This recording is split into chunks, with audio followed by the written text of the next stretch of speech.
సుమారుగా 40 కిలోమీటర్లు నడుస్తారు గురువు గారు. ఇప్పుడు మన తిరుపతికి వచ్చారు. గత 2 నెలలుగా మన ఈశ్వర్ గురువు గారికి సేవ చేశారు. ఒకసారి మా ఊరికి రండి, మా ప్రజలందరూ ఒకసారి మిమ్మల్ని చూడాలి గురువు గారిని ఆహ్వానిస్తే సరేనని చెప్పి గురువు గారు వచ్చారన్నమాట. ఆహ్వానం మన్నించి గురువు గారు ఇప్పుడు కూడా ఎక్కడ కూడా గోప్యంగానే వారి పనులు నిర్వహిస్తూ ఉంటారు. బహుశా మొదటిసారి అన్నమాట ఈ పాదయాత్రలో ఈ విధంగా మన గ్రామానికి రావడం. మీరు మీ తల్లిదండ్రులు చేసుకున్న పుణ్యమే గురువు గారిని ఈరోజు మీరందరూ చూస్తున్నారంటే. అదేవిధంగా లోక కళ్యాణం కోసం రైతులందరూ బాగుండాలి, ప్రజలు బాగుండాలి, ప్రకృతి బాగుండాలి అని సంకల్పంతో ఈ పాదయాత్ర నిర్వహిస్తున్నారన్నమాట. ఇంకా తిరుపతిలో ఇంకా 3-4 రోజులు ఉండి మళ్ళీ ఈ పాదయాత్ర చిత్తూరు, తిరువన్నామలై అట్లా వెళ్తుందన్నమాట. శుభం.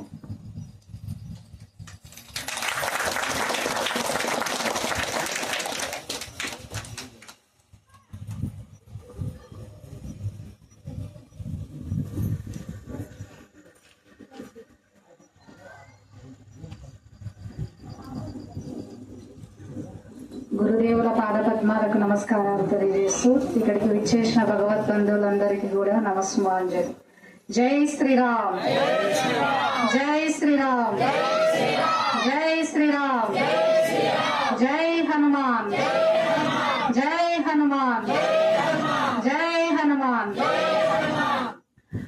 పూజ్య గురుదేవులు ఇప్పటికి 6500 కిలోమీటర్ల పాదయాత్ర పూర్తి చేశారు. ఇంకా 3000 కిలోమీటర్లు ఉంది. ఈ సంపూర్ణ పాదయాత్ర అనేది భారతదేశం మొత్తం చేస్తున్నారు.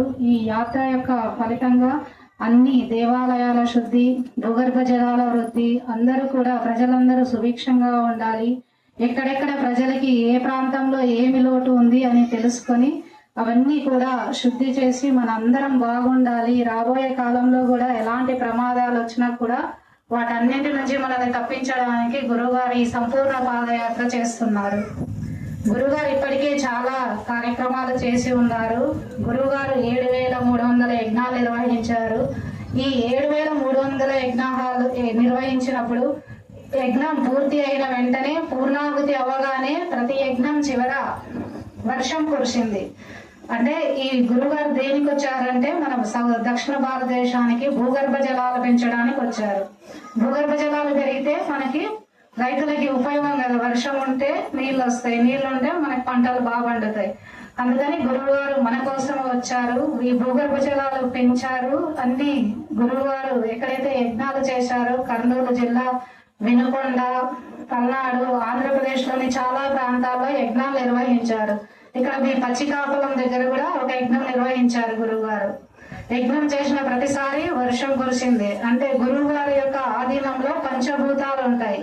వాళ్ళు ఎలా ఆదేశిస్తే వాళ్ళు ఆ రకంగా వారి మాట వింటారు. ఇప్పుడు గురువు గారు పంచభూత విద్య చేస్తున్నారు. అందులో ఇప్పుడు అగ్ని విద్య సాధనలో ఉన్నారు.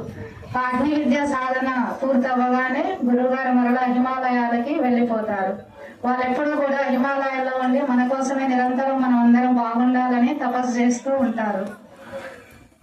గురుగారు ఎన్నో సేవా కార్యక్రమాలు, ఎన్నో అన్నదాన కార్యక్రమాలు, ఎన్నో మంచి కార్యక్రమాలు మనందరం బాగుండాలని చేశారు. గురుగారు చేసిన ప్రతి కార్యక్రమానికి కూడా అంత గవర్నమెంట్ వాళ్ళు తీసుకొని వాళ్ళు మనందరు ప్రజలందరికీ కూడా చేశారు. ఇక్కడ మీ రుయా హాస్పిటల్, ఈఎస్ఐ హాస్పిటల్లో కూడా గురువుగారు తిరుపతిలో ఉన్నప్పుడు అన్నదానం చేశారు. గురువుగారు చేస్తున్నారని ఒక ట్రస్ట్ ద్వారా ఇంత కార్యక్రమం చేస్తున్నారు, మనం ఎందుకు చేయకూడదని గవర్నమెంట్ వారు హ్యాండ్ ఓవర్ చేసుకొని ఇప్పుడు వారు 5000 మందికి ప్రతిరోజు అన్నదానం చేస్తున్నారు. గురువుగారు ఏదైనా సరే ప్రజలకి మంచి జరగాలి అనే ఉద్దేశంతో ఒక కార్యక్రమం చేస్తే దాన్ని గవర్నమెంట్ వాళ్ళు ఇన్స్పిరేషన్ గా తీసుకొని రాష్ట్రం అంతటా కూడా ఇంప్లిమెంట్ చేశారు. అలా చాలా కార్యక్రమాలు గురువుగారు చేసినవి చేశారు. వారు ఎప్పుడు కూడా ప్రజలు బాగుండాలి, ఆనందంగా ఉండాలి, నా భారతదేశం బాగుండాలి అనే వారు ఎప్పుడు కూడా సంకల్పం చేస్తారు. మీ అందరికి కూడా శుభాభినందనలు. జై శ్రీరామ్.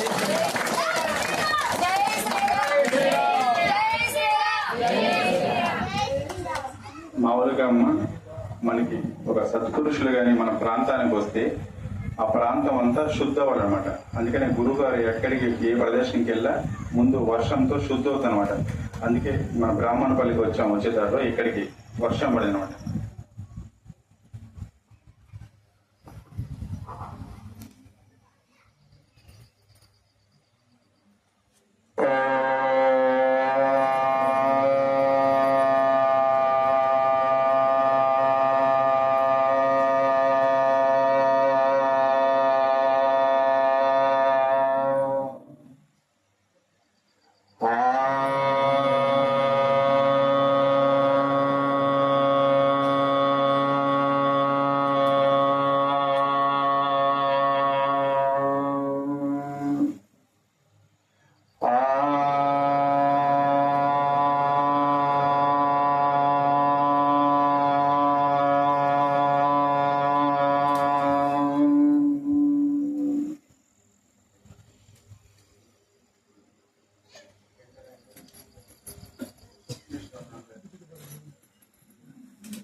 జగన్నాథ్ రెడ్డి రాజమ్మ దంపతులు వాళ్ళ కుమారులు ఆహ్వానం మేరకు మీ గ్రామానికి రావడం జరిగింది. ఎంత చేశారో నేను కూడా ఊహించుకోలేదు.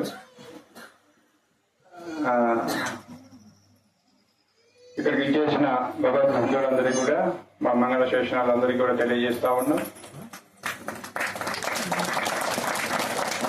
ఓం గురుర్బ్రహ్మ గురుర్విష్ణు గురుర్దేవో మహేశ్వరః గురుర్ సాక్షాత్ పరం బ్రహ్మ తస్మై శ్రీ గురవే నమః. అఖండ మండలాకారం వ్యాప్తం ఏన చరాచరం తత్పదం దర్శితం ఏన తస్మై శ్రీ గురవే నమః.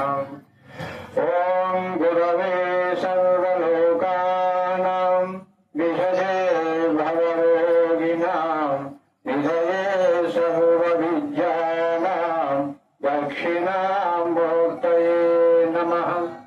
ఓం శంకరం శంకరాచార్య కేశవం బాదనారాయణం సూత్రభాష్యకృతం వందే భగవంతో పునః పునః. ఓం గురుభ్యో సద్గురుభ్యో నమః.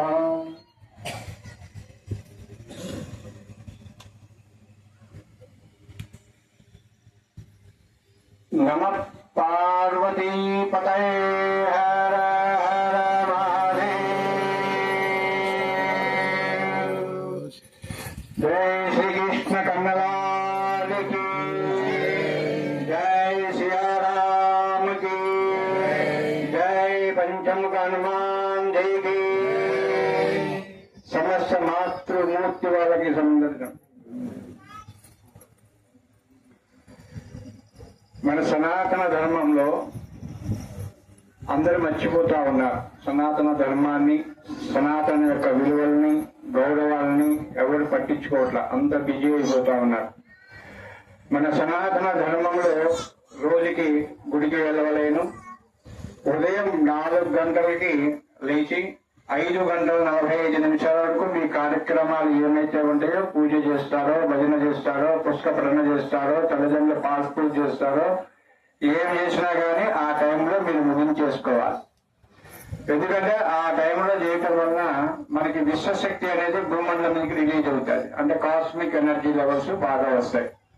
ఆ కాస్మిక్ ఎనర్జీతో పాటు ఈ గ్రామ దేవతలకు అధిదేవత ఎవరైతే ఉందో పార్వతీమాత అవతారం పొలిమేరి దేవత ఎవరైతే ఉన్నారో ఆ అమ్మ భూభ్రమణ చేస్తుంది. రోజు 3 సార్లు భూభ్రమణ చేస్తుంది. కాబట్టి ఆ అమ్మ యొక్క శక్తి ప్లస్ విశ్వశక్తి 2 ఒకేసారి రిలీజ్ అవుతాయి. కాబట్టి భూమండలం మీద మనం మంచి ఏం చేయాలనుకుంటున్నామో ఆ టైంలో మీరు చేయగలిగితే భగవంతుడి దగ్గరికి రాకెట్ లో ప్రయాణం చేయవచ్చు. 6 గంటల నుంచి 9 గంటలు 10 గంటలు మీ వీలును చూసుకుని పూజా కార్యక్రమాలు కానీ ఏదైనా చేశారనుకోండి, ఆర్టీసీ ఎర్ర బస్సులో ప్రయాణం చేస్తారు. ఆ తర్వాత మీరు ఎప్పుడు పూజలు చేసినా ఏం చేసినా గానీ ఎద్దుల బండి మీద ప్రయాణం చేస్తారు. ఇప్పుడు దేని మీద ప్రయాణం చేయాలి? మనం రాకెట్ లో చేయాలి. రాకెట్ లో ఎంతమంది ప్రయాణం చేస్తున్నారు? చేతులు ఎత్తండి. ఓం నమః శివాయ. పర్వాలేదు, గుడ్. కాబట్టి మనం భగవంతుడు నిర్ణయించిన కాలాన్ని బ్రహ్మముహూర్త కాలం అంటారు. ఆ బ్రహ్మముహూర్త కాలంలో మనం చెయ్యవలసిన విధానం అనేది తీసుకోవాలి. ఇప్పుడు మనం ట్రైన్ లో ప్రయాణం చేస్తూ ఉంటాం అనుకోండి, టికెట్ తీసుకొని మన కోసం ట్రైన్ ఆగుతుందా? ఆగదు. కాబట్టి ట్రైన్ కోసం మనం ఆగాలి. ఆ విధంగానే భగవంతుడి కోసం కూడా మనం కూడా ఇప్పుడు కూడా తపన పడుతూ ఉంటారు. ఒక సపోజ్ మీరు గుడికి వచ్చారనుకోండి, గుడి దగ్గరికి వచ్చినప్పుడు భగవంతుడి మీద లగ్నమే ఉండాలి కానీ పక్కన వాళ్ళు చీడ బాగుందా అని అనుకోకూడదు. అంటే భౌతికమైన విషయాలు మందిరంలో మాట్లాడరాదు. ఎందుకంటే మందిరానికి శక్తి, ప్రాణశక్తి పోస్తారు. కాబట్టి మీరు గుడికి వచ్చినప్పుడు కానీ ఎక్కడైనా సరే అక్కడ పొరపాటు కూడా ఏమీనూ మాట్లాడరాదు. మీ వచ్చారు ఏమీ మీ దేవుడి మీద లగ్నం చేసుకోవటం, మీ యొక్క సాధన బాధను భగవంతుడికి సమర్పించుకోవటం, ఆయన ఆశీర్వాదం తీసుకోవటం, వెళ్ళటమే ఉండాలి. అక్కడ కొండ దిగిన తర్వాత మీ ఇష్టం వచ్చినట్టు మాట్లాడుకోండి, ఎవరికి సంబంధం ఉండదు. కాబట్టి మీరు భగవంతుడి దగ్గర లీనమైనప్పుడు మాత్రమే మీరు ఎట్టి పరిస్థితుల్లో కానీ అక్కడ చేసుకోవాలి. ఎవరైనా గురువు గారు మంత్రం ఇచ్చినా కానీ లేదా ధ్యానం చేసేవాళ్ళు కానీ ఈ టైంలో కానీ కరెక్ట్గా మీరు చేసుకున్నారనుకోండి, తొందరగా సిద్ధి పొందడానికి అవకాశం వస్తుంది. గృహస్థాశ్రమంలో కానీ సిద్ధి పొందడానికి అవకాశం వస్తుంది. తర్వాత ఈ కలియుగంలో లక్ష్మీదేవి శాపం ఉంది మనకి. ఏం శాపం?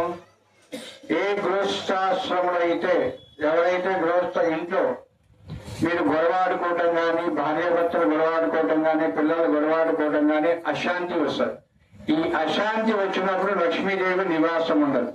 ఎక్కడైతే శుద్ధి ఉంటుందో, ఎందుకంటే నారాయణుడు శుద్ధిగా ఉంటాడు కాబట్టి అది కంపల్సరిగా ఇంట్లో అన్ని కూడా శుద్ధిగా ఉండాలి. మీకు లక్ష్మి నిలవ ఉండాలి అంటే కంపల్సరిగా మీరు పాటించవలసిన విషయాలు, ఇంట్లో అరుచుకోకూడదు. మీరు అరుచుకోవాలనుకుంటే బయటికి వెళ్ళిపోండి, అరుచుకోండి, మరి ఇంటికి రండి. ఆ పని చేసుకుంటే లక్ష్మీ నివాసం ఉంటుంది. ఇప్పుడు ఇంతమంది ఉన్నారు ఇక్కడ, అందరినీ చూశాను. ఒక్కరి ఇంట్లో మనశ్శాంతి ఉందో చెప్పండి? మనశ్శాంతి వాళ్ళు చేతులు ఎత్తండి. కానీ మనం భగవంతుడు ఇచ్చిన సమయంలో మనం చేసుకోలేకపోవడం వలన ఈ అశాంతి అనేది మనకి క్రియేట్ అవుతుంది. కాబట్టి మనం భగవంతుడికి మీరు సమర్పిస్తారు, పూజ చేస్తారు, భజన చేస్తారు, చక్కగా అన్ని కూడా భగవంతుడి సేవలో బాగానే పార్టిసిపేట్ చేస్తారు. కానీ భగవంతుడు ఇచ్చిన సమయాన్ని మనకి కేటాయించాలనుకోండి, మీకు కష్టము అనేది మీకు తెలియదు. మన ఇష్టం మనకి ఎప్పుడు కుదిరితే అప్పుడు భగవంతుడు సేవ చేస్తాం అనుకోండి, వెనకమాల కష్టం అనేది కంపల్సరీగా ఉంటుంది. ఈ సమయం ఫిక్స్ చేశారు, ఈ టైంలో మీరు చేసుకోవాల్సిన విధి విధానాలు ఆ సమయంలో మీరు చేసుకోండి, బాగా అందరికీ మంచి జరుగుతారు. తర్వాత ఇంట్లో ఎంత అలజడి, ఎంత విషయం ఉంటే అవన్నీ కూడా మంచి కాదు. అవన్నీ ఏమనుంటే సర్దుబాట్లు చేపాటు చేసుకోండి. లక్ష్మీ నివాసం ఉండాలంటే కంపల్సరిగా ఇంట్లో శుద్ధి ఉండాలి, ప్రశాంతత ఉండాలి, ఉంటేనే వస్తుంది. లేకపోతే మీరు అల్లరి చేసుకునే కొలది అప్ డౌన్ గ్రాఫిక్ వస్తుంది. ఇట్లా డబ్బు వస్తుంటుంది, వెళ్తుంటుంది, అనవసరమైన ఖర్చులు అవుతూ ఉంటాయి. ఏది కూడా మనకి అర్థం కాని స్థితిలోకి వెళ్ళిపోతాం. మనం చివరికి అప్పులు పాలవటమో ఏదో జరుగుతూ ఉంటుంది. అది ఒక్కడికైనా మీరు ఇంట్లో ప్రశాంతత అనే పాయింట్ తీసుకొని మీరు పర్ఫెక్ట్ గా చేసుకున్నారనుకోండి, ఇవన్నీ మీకు వెనకమాల ఏమి ఉండవు. చక్కగా మీకు భగవంతుడు అమ్మవారి ఆశీర్వాదం వస్తుంది. చక్కగా ఇంట్లో నివాసం ఉండడానికి అవకాశం ఉంటుంది. కాబట్టి మీరు చేసుకునేవన్నీ కూడా ఆ విధంగా పరిపూర్ణంగా చేసుకోండి. తర్వాత పూర్వం మనకి పెద్దవాళ్ళు చెప్తారు, ఎవరైతే గ్రామంలో యజ్ఞం చేసి యజ్ఞానికి అన్నప్రసాద వితరణ జోడించి ప్రకృతి క్రియ చేయగలిగితే మనకి పూర్ణావతి సమయానికే మీ ప్రాంతంలో కానీ మీ గ్రామంలో కానీ వర్షం పడుతుంది.